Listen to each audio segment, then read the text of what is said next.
Hi, I've got a brand new story for you. This one is a bit different because the protagonist is the only child, but her parents do something really, really bad and regret it.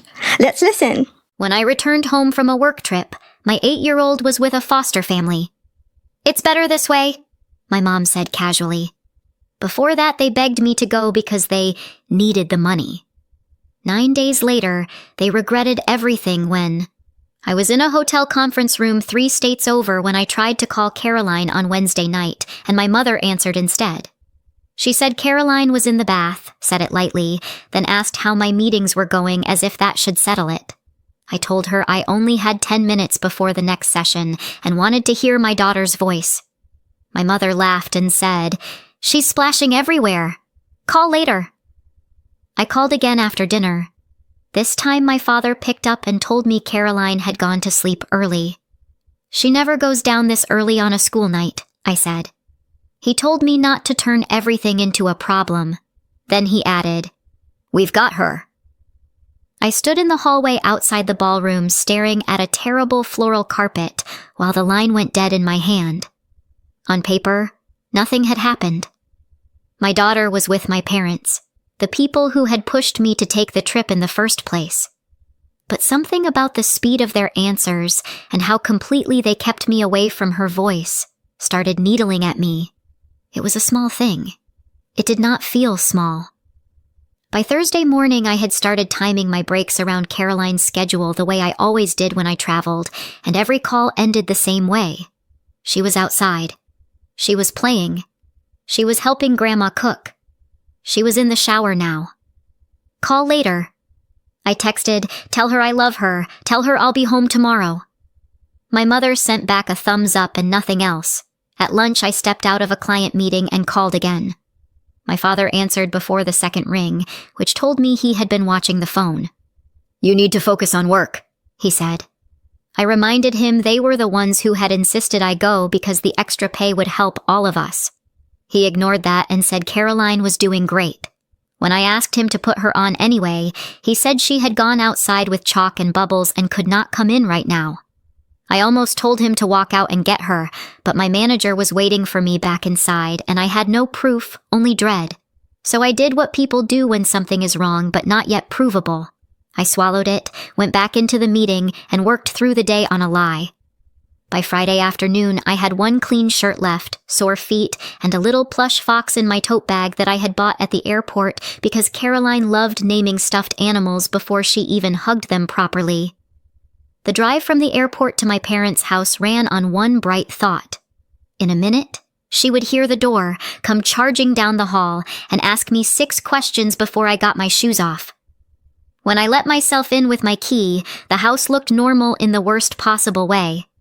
My mother and father were in the kitchen talking about a celebrity divorce. Dinner smelled half-started. A mug of tea sat cold by the sink. My father looked up and said, "You're back," like I had returned from the pharmacy. I dropped my bag by the door and smiled automatically because home had a script and my body still knew it. "Where's Caroline?" I asked. My mother put down the spoon she was using. My father stopped moving. Nothing dramatic happened. Nobody gasped. The air simply changed. And in that one strange, quiet second, I knew I was not about to hear anything ordinary. My mother wiped her hands on a dish towel and said, too carefully, "Okay, we need to talk about that." Every part of me went cold. "What happened?" I asked. She told me to sit down. I didn't move. "Where is she?" My father stepped in with the same infuriating calm. "Hannah, just sit so we can explain this properly." I heard my own voice sharpen. "No, you explain it standing up." My mother said, "She's safe." And that one word hit so hard I had to grab the back of a chair. Safe meant something had already gone wrong. Safe meant I was late. I started asking faster. Was she hurt? Sick? At the hospital? Why were they talking like this? My father kept saying, "Nothing like that," without offering the one answer that mattered. When I demanded again to know where my daughter was, my mother glanced at my father first. That look did it. This was not panic. This was a plan. They had already had this conversation with each other. They had already decided what they were going to say to me. By then, my legs were shaking enough that sitting down felt less like obedience and more like staying upright long enough to hear the damage. Once I sat, my mother took the chair across from me, and my father stayed by the counter with his arms folded like some neutral witness. Then my mother said, "We've been thinking for a while that you aren't managing very well." I actually stared at her for a second because the sentence was so absurd next to the fact that my daughter was missing from the house. She kept going anyway. I worked too much. I was stretched too thin. Caroline needed more stability than this. "You begged me to take this trip," I said. My father cut in at once. "That isn't the point."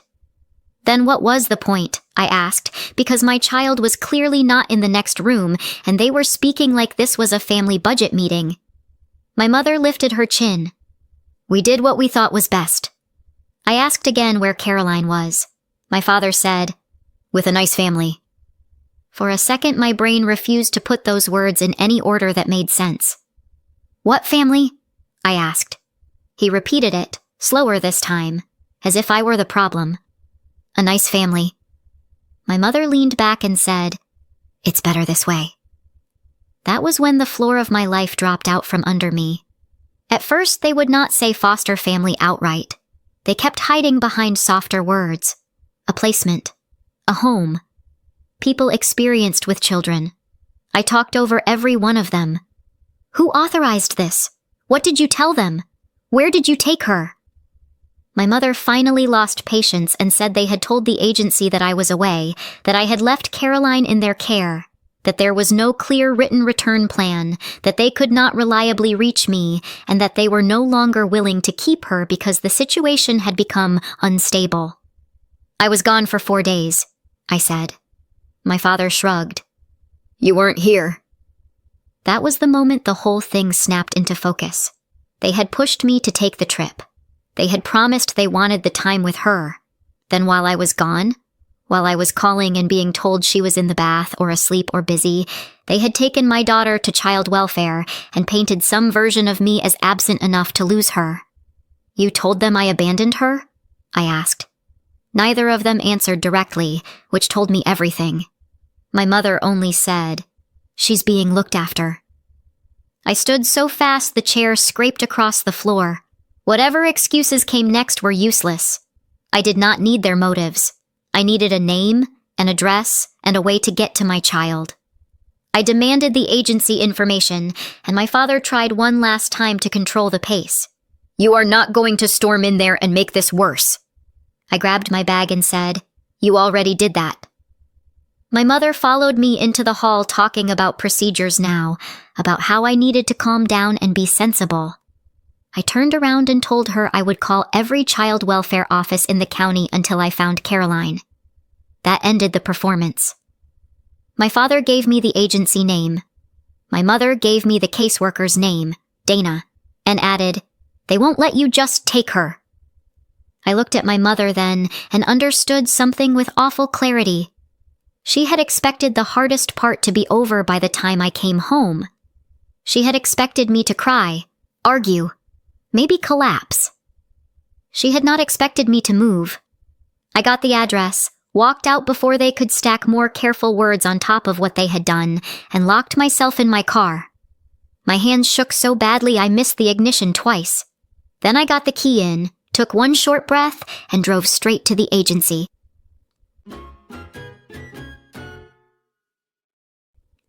On the drive there, my mind kept pulling up old memories as if it had been waiting years for me to finally read them correctly.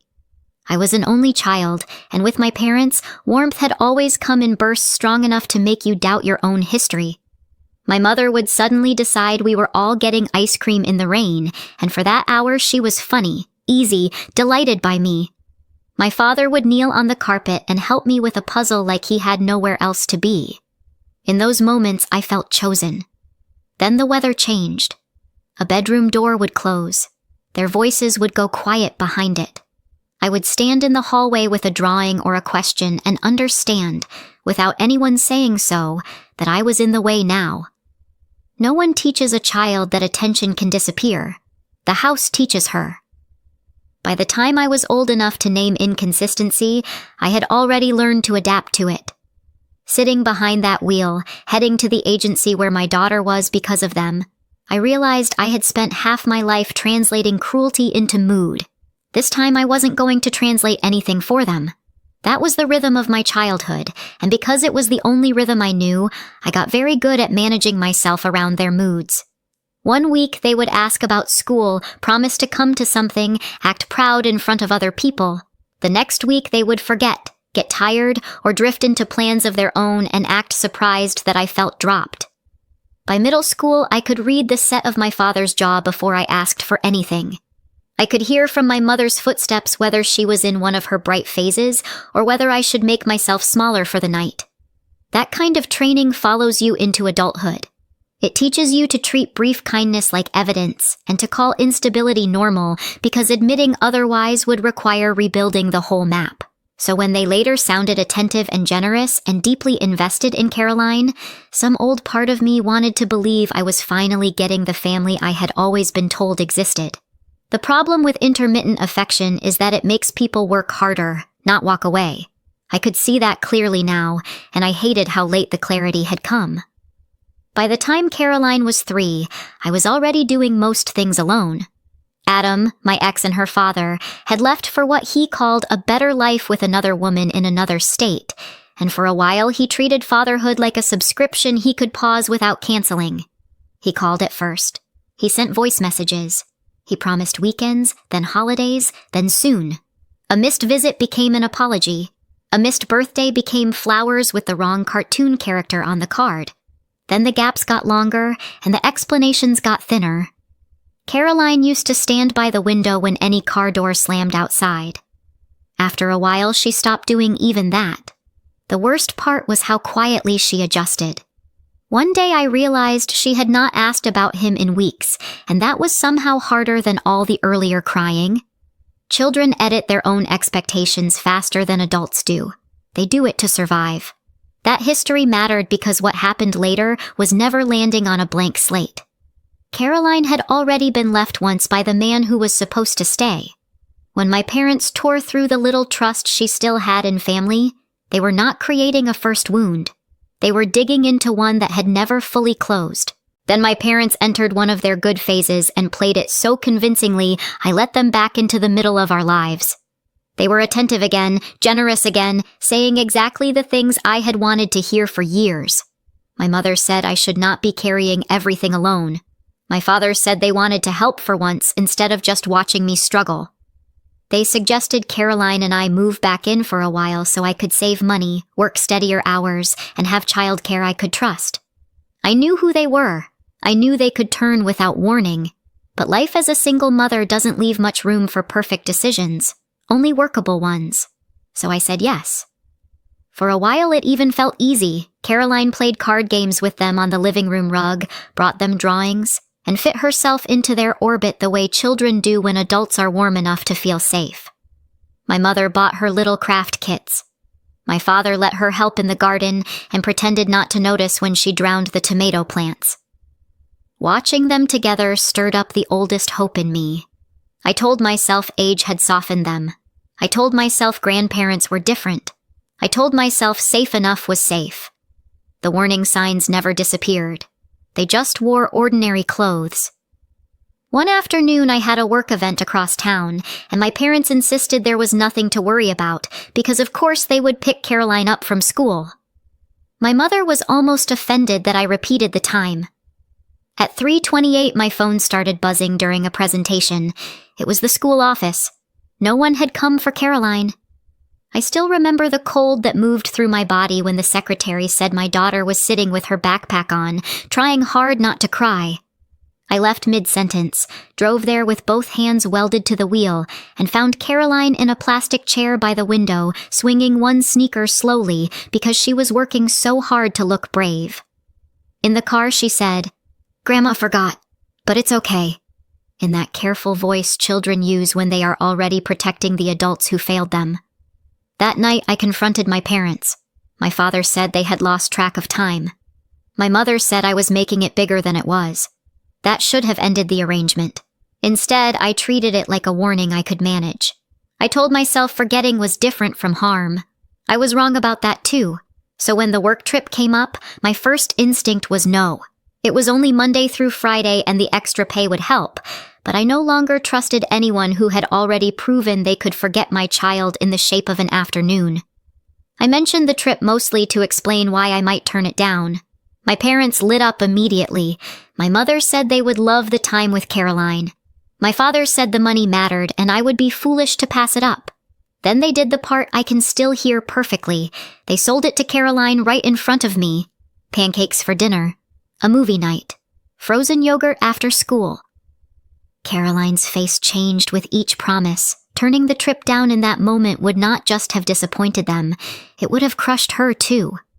So I let myself believe this was one of their good phases again. Monday and Tuesday sounded normal. Wednesday they stopped letting me talk to her. By Wednesday afternoon they had taken her to child welfare and handed her over. They still answered my calls after that. They just answered them themselves. I landed Friday evening with a stuffed fox in my bag and walked into the life they had already detonated.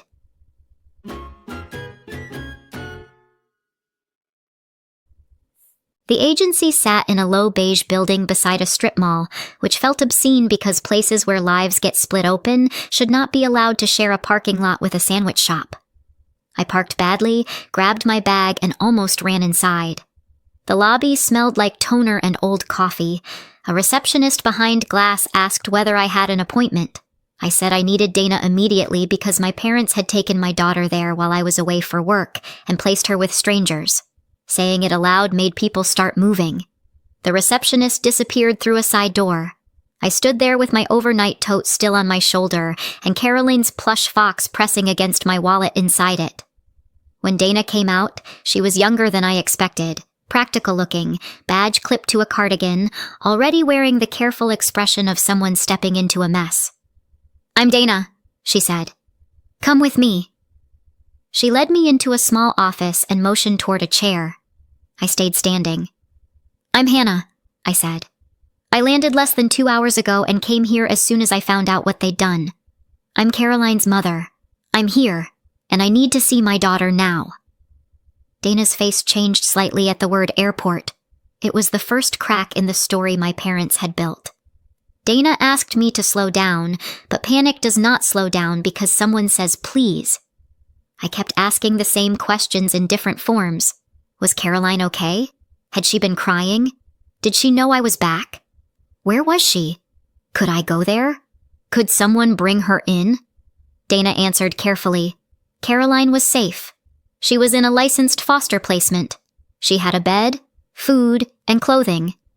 "That is not what I asked," I said. Then I saw the phrase temporary abandonment concern, after hours emergency intake, clipped to the top page of the file on her desk. "That report is false," I told her. "My parents pushed me to take a 4-day work trip. I have been calling every day. They would not let me speak to her." Dana asked for dates, return time, whether there had been a written childcare plan. I answered all of it in a rush and shoved my phone across the desk with texts from my mother saying, "We've got her and stop worrying. Enjoy your meetings."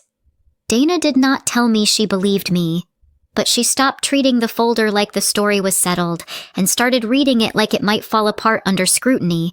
I asked again to see my daughter. Dana took a breath, and I knew before she spoke that the answer was still going to hurt. "Not tonight," Dana said. The words were flat enough that they took a second to land. She said she could not authorize immediate removal or contact until intake was reviewed and circumstances were confirmed. I asked what that meant when I was standing right in front of her with ID in my wallet and a return boarding pass in my bag. Dana said she understood I was upset. I told her not to say upset like this was a ruined dinner plan. "Come back tomorrow," she said. "I'll do what I can to arrange a visit." "Not I will. I'll try." I asked whether Caroline had been crying for me. Dana paused, then said only, "She's had a confusing day."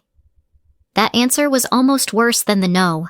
I walked out into the cold parking lot and understood there was no version of this night where I went back to my parents' house and slept under their roof.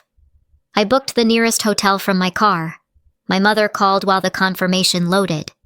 I watched her name flash across the screen, let it ring out, then blocked both of my parents before I put the phone down. There were explanations I would never need to hear. The only thing left to do was build the record they thought I wouldn't have. The hotel was 5 minutes away. I checked in, locked the door, gave myself 3 minutes to cry, and then sat on the bed and started collecting proof.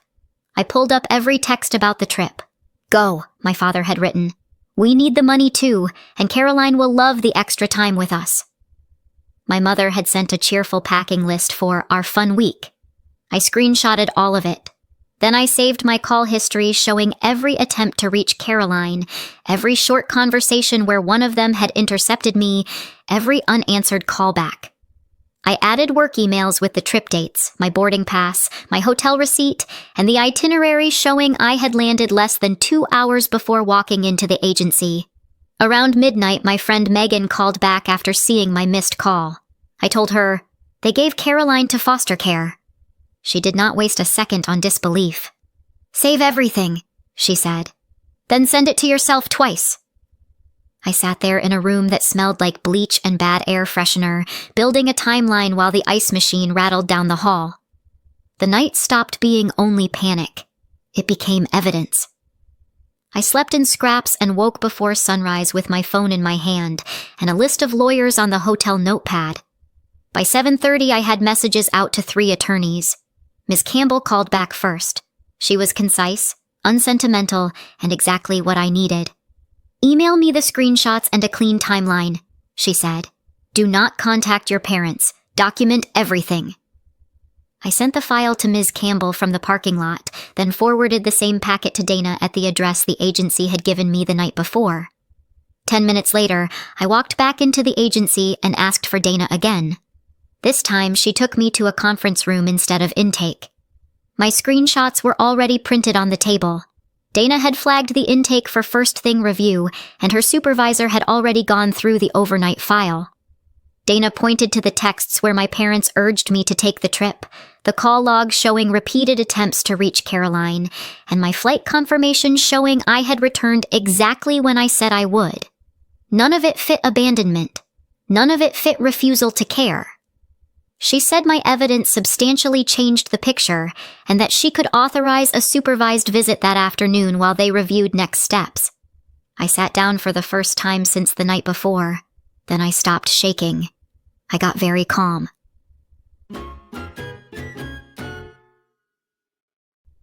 The visit room had a couch, a plastic bin of toys, and a mural of trees someone had probably meant to make comforting. Dana opened the door and Caroline was already moving before I got inside.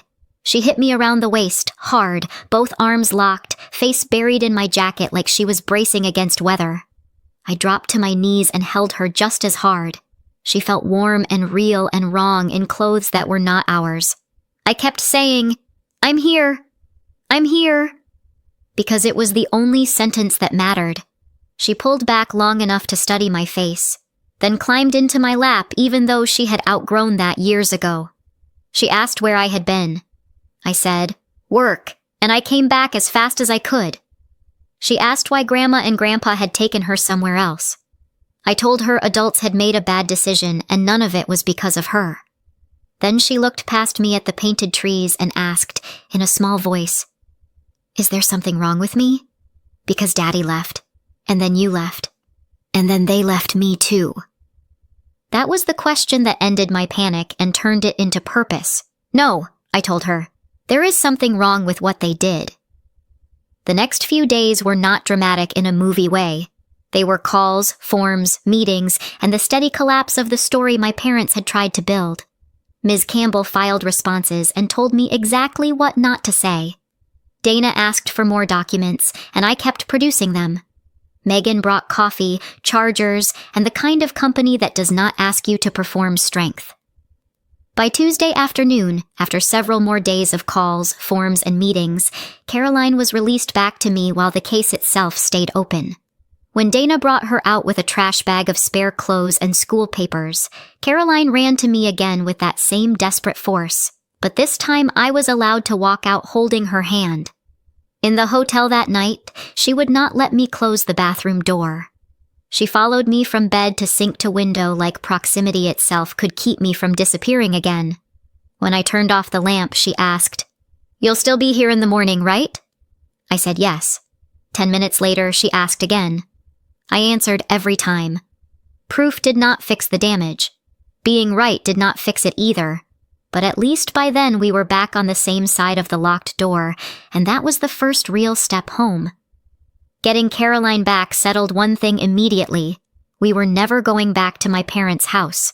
Not for a night, not to save money, not for any reason that could be dressed up as practical.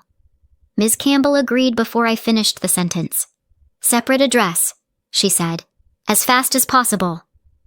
So I spent 2 days doing apartment applications from a hotel desk, while Caroline colored beside me and checked every so often that my purse was still in the room, as if bags could guarantee mothers.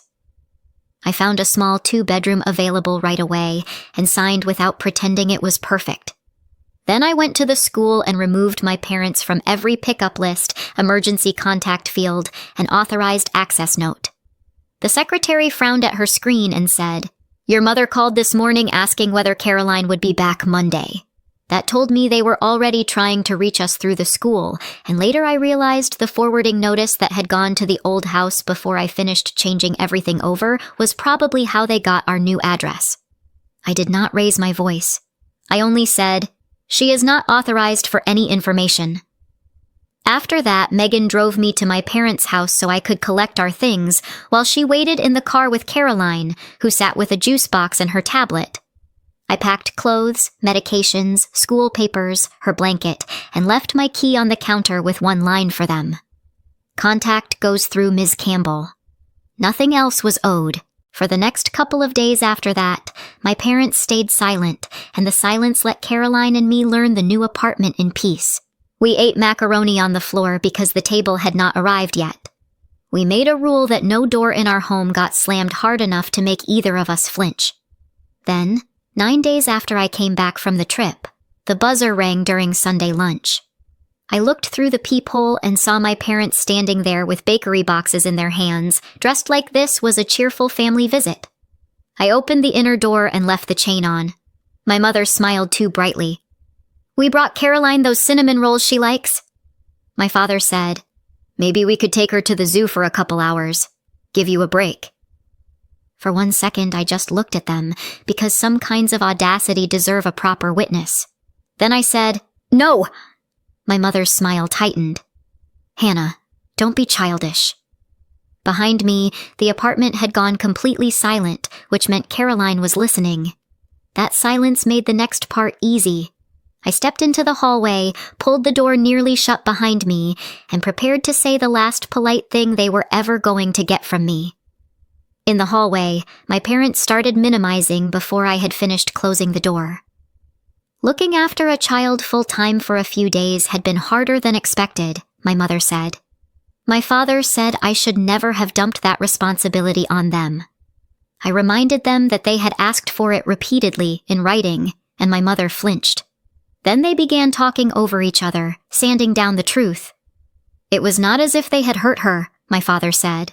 Foster care had only been temporary, my mother added. You are acting like we committed a crime. I let that sit. Then I said evenly, You lied to take my child out of my care. You told strangers I had abandoned her when you had my travel dates, my calls, and my return time. Neither of them had an answer, so they reached for outrage instead. It had nowhere to land. I told them they would never again have unsupervised access to Caroline, never again be on a pickup list, and never again be considered safe caregivers. You made a choice, I said. These are the consequences. The cease and desist went out that Monday, along with notices to the school, aftercare, pediatric office, and apartment manager. From then on, their version of events had no place left to hide. The case closed slowly, but it closed in our favor because the proof never changed. The texts were still there. The call logs were still there. Dana's notes reflected the revised timeline, and Ms. Campbell made sure every agency and school record matched reality instead of my parents' story. Much later, once Caroline was back in a steadier place and I could think without shaking, I gave a formal statement and agreed to cooperate with the case over the false statements they had made about me abandoning her. They ended up with criminal records, which shocked exactly 2 people. By then, Caroline was healing in the ordinary, uneven way children heal. More clingy than before, more sensitive, still checking rooms at bedtime, still wanting me to answer twice when she asked whether I'd be there in the morning. But she laughed more in our apartment than she ever had in my parents' house. Maybe that was because nothing in our home changed without warning. No closed doors meant to shut someone out. No moods that ruled the weather. Just dinner, homework, bath, story, bed. Quiet can feel extravagant when chaos used to call itself family. I cut my parents off completely, and I have never regretted protecting her. Tell me honestly, would you have let them back in? Did I do the right thing by cutting them off completely? Or should I have still allowed some contact? Let me know in the comments, and subscribe for more. Thank you so much for watching. I really hope you enjoyed the story. Let me know what you thought in the comments. I also started narrating my own stories on a different channel, so feel free to check it out. There should be a link somewhere on the screen or in the description.